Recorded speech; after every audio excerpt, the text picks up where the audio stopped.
ጤና ይስጥልኝ ክቡራንና ክቡራት የዩቲዩብ ቻናሌ ቤተሰቦች፣ ከቻናሌ የሰዓቱን አጫጭር መረጃ ይዤ ቀርቤያለሁ። እስከ ፍጻሜ አብራችሁን ቆዩ። ሀገር አቀፍ፣ አህጉር አቀፍና ዓለም አቀፍ አንኳር ዜናዎች ውስጥ ክቡራን አድማጮች መረጃ አሰናድተናል። በዚህ ሰዓት የመረጃ ጊዜ ከምታደምጧቸው መረጃዎች መካከል የተወደዳችሁ የቻናሌ ቤተሰቦች እነሆ ዘገባዎችን ከዚህ እንደሚከተለው ወደ እናንተ የምናደርስ ይሆናል። አድማጭ ተመልካቾቻችን ይመጠናሉ ያልናቸው መረጃዎች ዋና ዋና ነጥቦችን በቅድሚያ ዜናዎቻችን ሰምታችሁ ላይክ፣ ሰብስክራይብ እና ሼር ያድርጉ። እስከዛሬ ላይክ፣ ሰብስክራይብ ላደረጋችሁ እንዲሁም ለምታደርጉኝ አድማጭ ተመልካቾች ልባዊ ምስጋና ይድረሳችሁ። የእናንተ አቅም ብርታት ይሆነኛልና አመሰግናለሁ። ዛሬ ለመሆኑ የትኞቹ ሀገራት ባለስልጣናት ወደ የትኞቹ ሀገራት ተጓዙ? ባለስልጣናቱ መካከል ስለተደረገው ውይይትስ ምን ተባለ? ኢትዮጵያ የገቡት የሳውዲ አረቢያ የውጭ ጉዳይ ሚኒስትር ልዑል ፈይሰል ቢን ፈርሃን ከጠቅላይ ሚኒስትር አብይ አህመድ ጋር በሁለትዮሽ እንዲሁም ቀጠናዊ ጉዳይ ዙሪያ መወያየታቸው ተገለጸ።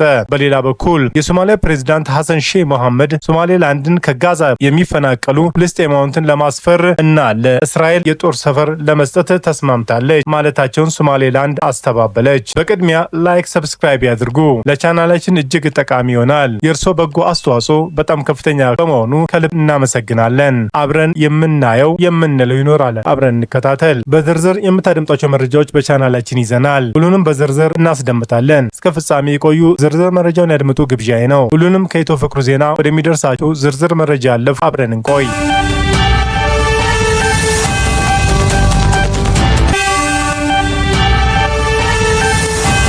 በኢትዮጵያና በግብጽ በርካታ ሀገራቶች ሰሞነኛ ጉብኝት። የኢትዮጵያና ኤርትራ ውጥረት ከመቼውም በላይ በተካረረበት እንዲሁም በሱዳን የእርስ በርስ ጦርነት የውጭ ሀገራት ጣልቃ ገብነት ዋነኛ መነጋገሪያ በሆነበት ወቅት የአፍሪካ ቀንድና አረብ ሀገራቶች ከፍተኛ ባለስልጣን ይፋ የስራ ጉብኝት ተበራክተዋል። ግብጽና ኢትዮጵያ በታላቁ ህዳሴ ግድብ ዙሪያ የተፋጠጡበትን እንዲሁም ቀጠናዊ ኃይል አሰላለፍን የሚለውጡ ክስተቶች በበዙበት ወቅት እንደመሆኑ በአፍሪካ ቀንድና አረብ ሀገራቶች የሚደረጉ ጉብኝቶች ከዲፕሎማሲያዊ ትስስር የዘለለ እንድምታ ሊኖረው ይችላል። የውይይታቸው ዝርዝር ይዘት ይፋ ባይደረግም በቁልፍ ዘርፎች ላይ በሁለቱ ሀገራት መካከል ያለውን ትስስር ማጠናከር እንዲሁም የሁለቱ ሀገራቶች ፍላጎት በሆኑ ቀጠናዊና ዓለም አቀፋዊ ጉዳዮች ላይ መተባበር ላይ ያተኮሩ እንደሆነም ጠቅላይ ሚኒስትር አብይ አህመድ በማህበራዊ ሚዲያ ገጻቸው ላይ አስታውቀዋል። ባለፈው ሳምንት የኢትዮጵያ ውጭ ጉዳይ ሚኒስትር ጌዲዮን ጢሞቴዎስ ወደ ሳውዲ አረቢያ ተጉዘው ከልዑል ፈይሰል ቢን ፈርሃን ጋር መወያየታቸው ይታወሳል። ከሳውዲ የውጭ ጉዳይ ሚኒስትር ልዑል ፈይሰል ቢን ፈርሃ ጋር በተደረገው ውይይት ሁለቱ ሀገራቶች የአፍሪካ ቀንድን ሰላምና መረጋጋት ለማስጠበቅ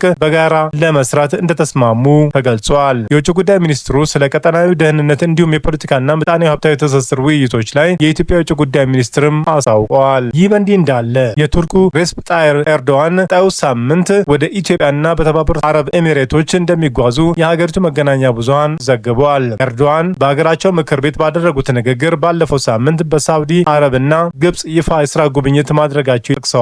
በቀጣይ ሳምንት የሚኖራቸውን የኢትዮጵያና የተባበሩት አረብ ኤሚሬት ጉዟቸውን በዲፕሎማሲያዊ መንገድ ሰላምን ለማስፈን ዓላማ እንዳነገበ የአናዶል ዘገባ ይጠቁማል። ከሁለት ዓመት በፊት ኢትዮጵያ ከሶማሌላንድ ጋር የመግባቢያ ሰነድ መፈራረሟ በሁለቱ ሀገራት መካከል ተፈጥሮ የነበረውን መቃቀር በቱርክ ጣልቃ ገብነት መርገቡ አይዘነጋም። የኢትዮጵያም የሶማሊያም ወዳጅ የሆነችው ቱርክ ተከታታይ ድርድሮችን በማዘጋጀት ሁለቱን ሀገራት ለማቀራረብ ሞክራለች። ባለፈው ሳምንታት የተካሄደው ቀጠናዊ ጉብኝቶችን ስንመለከት የሶማሊያና የግብጽ ይጠቀሳል። የሶማሊያው ፕሬዝዳንት ሐሰን ሼህ መሐመድ እና የግብጹ ፕሬዝዳንት አብዱልፈታህ አልሲሲ ካይሮ ውስጥ ባደረጉት ውይይት ያላቸውን የደህንነትን ትስስር ለማጠናከር መስማማታቸው ተዘግበዋል። የሶማሊያው ፕሬዝዳንት ከፕሬዝዳንት አልሲሲ ጋር በሰጡት የጋራ ጋዜጣዊ መግለጫ ላይ የሶማሊያን አንድነት የሚገፋ የትኛውንም ተግባር በጋራ እንቃወማለን ብለዋል። ግብጽ በአፍሪካ ህብረት የሶማሊያ የድጋፍና የማረጋጋት ተልዕኮ ስራ ወታደሮቹን ለመላክ በያዘችው እቅድ መሰረት ተግባራዊ እንደምታደርግም ፕሬዝዳንት አልሲሲ ተናግረዋል።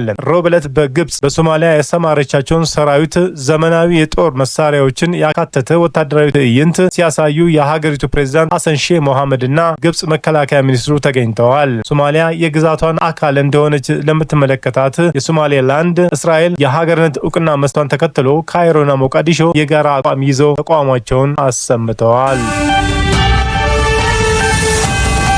እስራኤል ለሶማሌላንድ የሀገርነት እውቅና በመስጠት የመጀመሪያው ሀገር ናት። እውቅናውን ከሰጠች ከጥቂት ቀናት በኋላ የእስራኤል ውጭ ጉዳይ ሚኒስትር ጌዲዮን ሳር በሃርጌሳ ሶማሌላንድ ይፋዊ ጉብኝት አካሂደዋል። ሶማሌላንድ ከሶማሊያ ተነጥላ ሀገር መሆኗን ካወጀች በኋላ በከፍተኛ የእስራኤል ባለስልጣናት ደረጃ የተካሄደውን ቀዳሚው ጉዞ መሆኑን የእስራኤል መገናኛ ብዙሃን ዘግበዋል። የሶማሌላንድ ፕሬዚዳንት አብዱራህማን ሞሐመድ አብዱላሂ ወደ እስራኤል ይፋዊ ጉብኝት ሊያደርጉ እንደሚችሉም የሚጠቁሙት ዘገባዎችም ወጥተዋል። ያለፈው ጥር ላይ የሶማሊያ መንግስት ከተባበሩት አረብ ኤሚሬት ጋር የተደረጉ ሁለቱንም የሁለትዮሽ ስምምነቶች እንዲቋረጡ መወሰኑን አይዘነጋም። ውሳኔው ከባህረ ሰላጤዋ ሀገር ጋር በተደረገው የወደብ ስራዎች የመንግስት ተቋማትን እንዲሁም ደግሞ የጸጥታና የመከላከያ ትብብርን እንደሚመለከትም ተገልጿል። ይህንን ተከትሎም ነጻ ሀገርነቷን ያወጀችው ሶማሌላንድና ከፊል ራስ ገዝ ጁባላንድ የሶማሊያ ፌዴራላዊ መንግስት ከተባበሩት አረብ ኤሚሬት ጋር የተፈጸሙ የወደብ ስምምነቶችን ለማቋረጥ መወሰኗን ውድቅ አድርገዋል። ከሁለት ቀናት በፊትም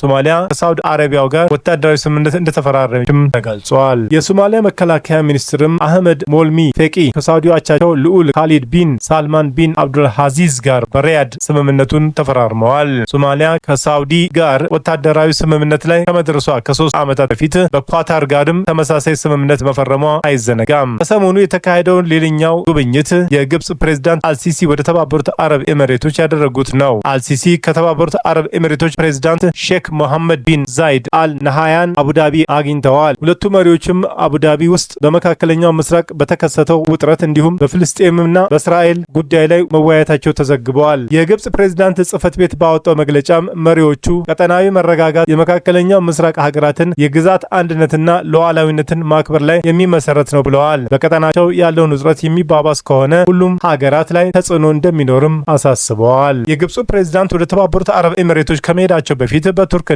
ከሶማሊያ አቻቸው ጋር ውይይት አድርገዋል። በቅርብ ሳምንታትም ውስጥ ወደ ኢትዮጵያ ከተጓዙ የምዕራባውያን ሀገራት ባለስልጣናት መካከል የዩናይትድ ኪንግደም የኮመንዌልዝ የልማት ጉዳዮችና የውጭ ጉዳይ ሚኒስትር ዮቬት ኩፐር ይገኙበታል። ሮይተርስ የዜና ወኪል እንደዘገበው የሚኒስትሯ ጉብኝት እየጨመረ የመጣው የአፍሪካን ቀንድ ስደተኞች ቁጥር ለመግታት በሚወሰዱ እርምጃዎች ላይ ያተኮረ ነው። የአሜሪካ የውጭ ጉዳይ ምክትል ሚኒስትር ክሪስቶፈር ላንዶዋ እና የአሜሪካ የአፍሪካ እዝ አዛዥ ጀነራል ዳግ ቪን ወደ ኢትዮጵያ ተጉዘው ከጠቅላይ ሚኒስትር አብይ ጋር ስለ ቀጠናዊ የሰላምና የደህንነት ጉዳዮች መምከራቸው ይታወሳል። በሌላ በኩል የኤርትራ ፕሬዝዳንት ኢሳያስ አፈወርቂ ከጥቅምት እስከ ታህሳስ 2018 ዓ.ም ባሉት ወራቶች ውስጥ 3 ይፋዊ የስራ ጉብኝቶችን አድርገዋል። ፕሬዝዳንቱ ወደ ሳውዲ አረቢያ፣ ሱዳን፣ ግብጽ ተጉዘዋል። ፕሬዝዳንት ኢሳያስ በተደጋጋሚ ወደ ግብጽ ከማቅናታቸው በተጨማሪም ፕሬዝዳንት አልሲሲም ወደ አስመራ ሄደዋል። ሶማሊያን ጨምሮ የኢትዮጵያ ተቀናቃኝ ትብብር መመስረታቸው ይታወሳል። ሌላኛው ጉብኝት ያደረጉት የእርስ በርስ ጦርነት የምትታመሰዋ ሱዳን የጋባዣቸውን የሱዳንን ጦር አዛዥ ጀነራል አብዱልፈታህ አል ቡርሃን መሆናቸውን ተዘግቧል። ፕሬዚዳንቱ የኢትዮጵያም የኤርትራም ወዳጅ ወደ ሆነችው ሳውዲ አረቢያ መጓዛቸውም አይዘነጋም። የመረጃ ምንጭ አስነብቧል።